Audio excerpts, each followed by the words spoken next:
तो हेलो दोस्तों, स्वागत है आप सभी लोगों का फिर से आपके अपने चैनल राइजिंग स्टार क्लासेस पर। तो दोस्तों, आज के इस वीडियो में मैं आप लोगों को बताने वाला हूं कि आप लोगों को निबंध कैसे लिखना है, क्योंकि हिंदी के पेपर में जो निबंध पूछा जाता है यह सबसे ज्यादा नंबर का क्वेश्चन पूछा जाता है।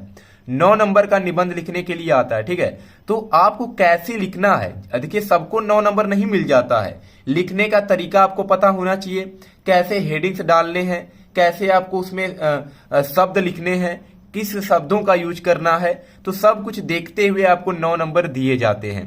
और बहुत ही कम बच्चे ऐसे होते हैं जो 9 में 9 नंबर लेकर के आते हैं, नहीं तो 5 नंबर, 4 नंबर, 3 नंबर ऐसे ही दिए जाते हैं पेपर में।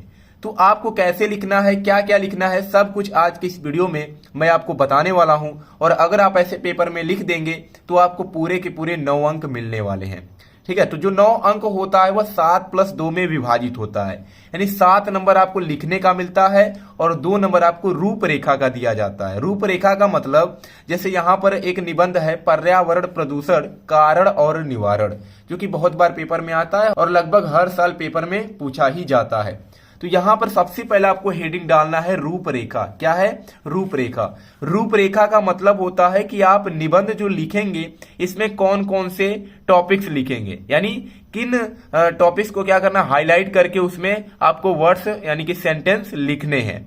जैसे रूपरेखा में पहला भूमिका हो गया, यानी हमें बताना है पर्यावरण प्रदूषण का भूमिका क्या है, प्रदूषण का तात्पर्य क्या होता है, प्रदूषण के कारण क्या है, प्रदूषण के दुष्परिणाम क्या है, और प्रदूषण के निवारण के उपाय क्या हैं और उपसंहार क्या है।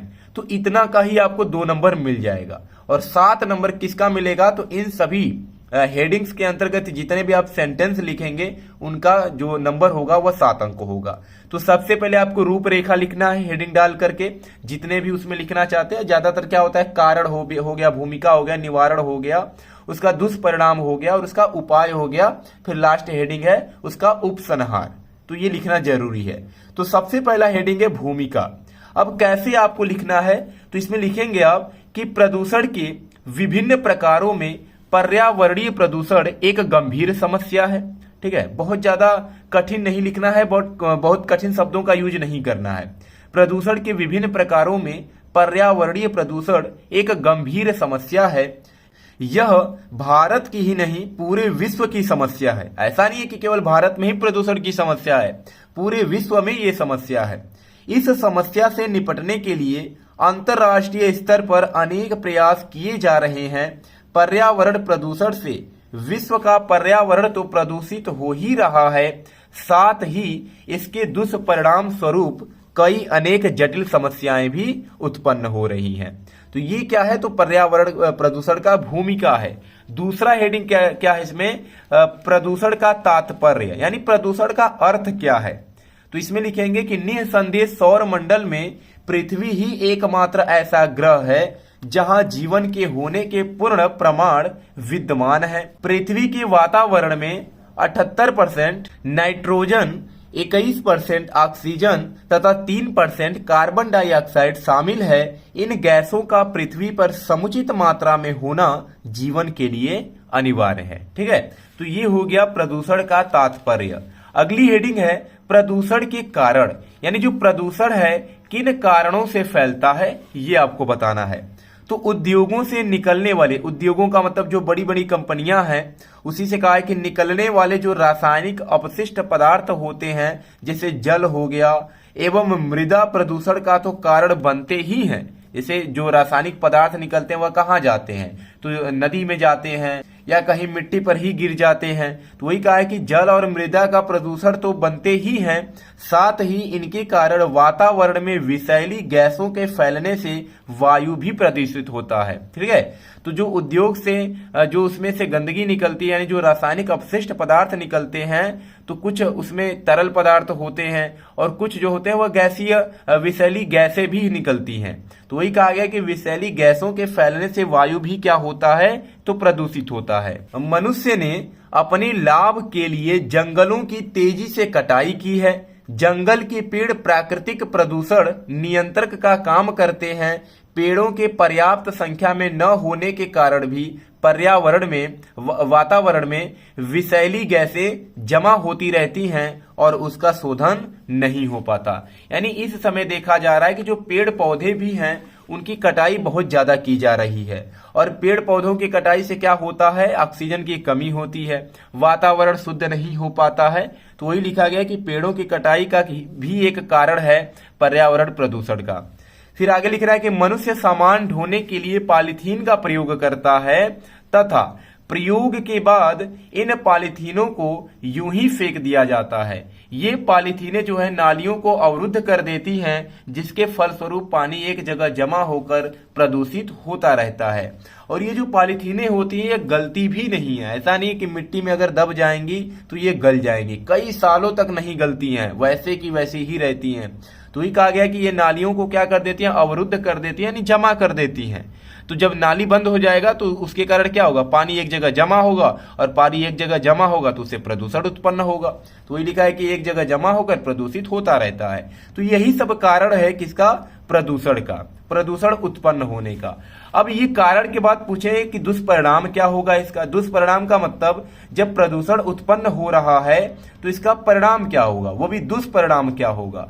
तो इसमें लिखना है कि पर्यावरण प्रदूषण के कई दुष्परिणाम सामने आए हैं। इसका सर्वाधिक प्रतिकूल प्रभाव मानव के स्वास्थ्य पर पड़ा है। प्रदूषण के कारण आज मनुष्य का शरीर अनेक बीमारियों का घर बनता जा रहा है। खेतों में रासायनिक उर्वरकों के माध्यम से उत्पादित खाद्य पदार्थ स्वास्थ्य के दृष्टिकोण से सही नहीं है। वातावरण में घुली विषैली गैसें एवं धुएं के कारण शहरों में मनुष्य का सांस लेना भी दुभर होता जा रहा है। विश्व की जलवायु में तेजी से हो रहे परिवर्तन का कारण भी पर्यावरणीय असंतुलन एवं प्रदूषण ही है।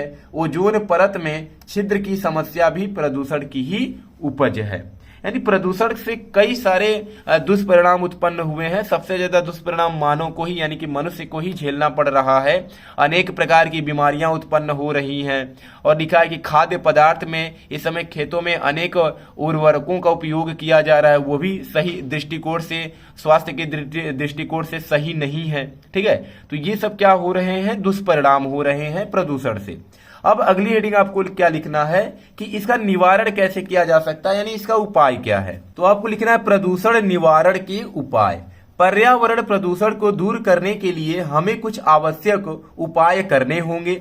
मनुष्य स्वाभाविक रूप से प्रकृति पर निर्भर है। प्रकृति पर उसकी निर्भरता तो समाप्त नहीं की जा सकती, किंतु प्राकृतिक संसाधनों का उपयोग करते समय हमें इस बात का ध्यान रखना पड़ेगा कि इसका प्रतिकूल प्रभाव पर्यावरण पर न पड़ने पाए। यानी इसमें बताया गया है कि हम लोग क्या हैं, प्रकृति पर ही निर्भर हैं, लेकिन ऐसा नहीं कि प्रकृति पे निर्भर हैं तो हम उसका गलत उपयोग करें। हम क्या कर सकते हैं, प्राकृतिक संसाधनों का उपयोग करते समय हमें इस बात का ध्यान रखना पड़ेगा कि इसका प्रतिकूल प्रभाव जो है वो पर्यावरण पर न पड़ने पाए। इसके लिए हमें उद्योगों की संख्या के अनुपात में बड़ी संख्या में पेड़ों को लगाने की आवश्यकता है। जितना ज्यादा पेड़ लगाया जाएगा वायु उतना ज्यादा ही शुद्ध होगा।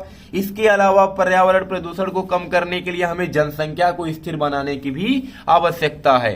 जितना ज्यादा जनसंख्या वृद्धि होगा उतना ज्यादा प्रदूषण क्या होगा, तो फैलेगा। तो जनसंख्या को भी क्या करना है, स्थायी करना है, यानी इसमें उसको कम करना है। उसको कम करने की क्या है, आवश्यकता है।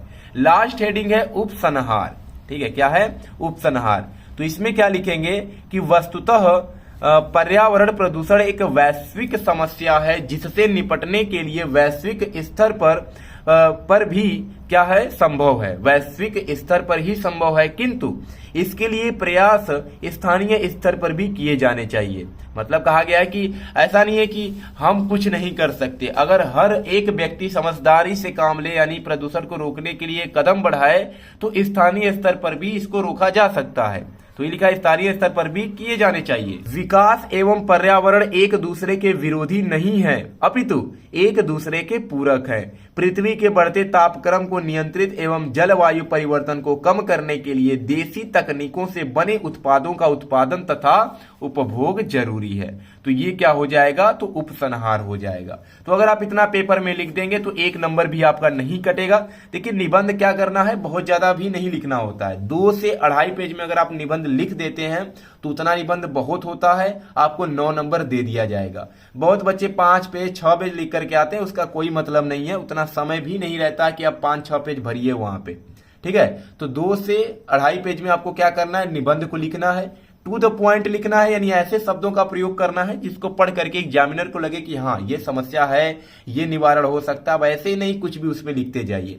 सबसे पहले आपको रूपरेखा लिखना है, यानी उसमें कौन कौन से हेडिंग्स लिखेंगे आप उसको लिखना है, तो उसका 2 नंबर आपको ऐसे ही मिलेगा। और फिर उसके अंतर्गत आपको क्या करना है, कम से कम 5 लाइन 6 लाइन तो लिखना ही है हर हेडिंग्स के अंतर्गत, तो आपको 7 नंबर उसका मिल जाएगा। ठीक है, तो इतना करेंगे तो आपको जाकर के 9 नंबर क्वेश्चन मिलेगा। तो इतना करने के बाद 9 नंबर आपको दिया जाएगा। और हिंदी एक ऐसा सब्जेक्ट है जिसमें कि आप आसानी से ज्यादा नंबर गेन कर सकते हैं। ठीक है, और हिंदी सब्जेक्ट ही आपके परसेंटेज को क्या करता है, इंक्रीज करता है।